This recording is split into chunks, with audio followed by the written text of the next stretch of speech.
ফজরের নামাজ শেষ করে বাহিরে যখন আলো ফুটে এত সুন্দর ঠান্ডা বাতাস হয়, আমি তো প্রতিদিন বারান্দায় কিছু সময় দাঁড়িয়ে থাকি, তারপর আমার কাজ শুরু করে দিই। আজকে সকাল সকাল উঠে গরুর মাংসর ভুনা সাথে পরোটা করতে হয়েছে। ফজরের নামাজ শেষ করে আমি আর ঘুমাতে যাই না।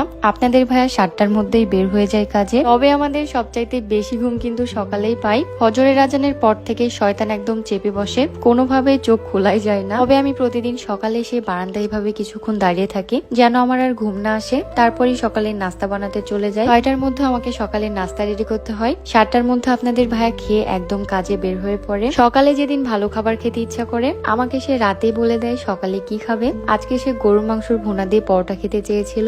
আমিও সকাল সকাল উঠেই গরুর মাংস ভিজাতে দিয়েছি। এখন আমি পেঁয়াজ আর কিছু আলু কেটে নিচ্ছি। তবে সকালে উঠে পেঁয়াজ কাটতে একটু বেশি কষ্ট হয়, চোখ একটু বেশি জ্বালা করে। অবসর সময়ে যদিও বসে থেকে আমি পেঁয়াজগুলো কেটে রাখি যেন সকালে উঠে আমার আর কষ্ট করতে হয় না। এদিকে আমি কিছু গরম পানি দিয়েছিলাম যেন তাড়াতাড়ি মাংসটা ছুটে যায়। আমাকে 6টা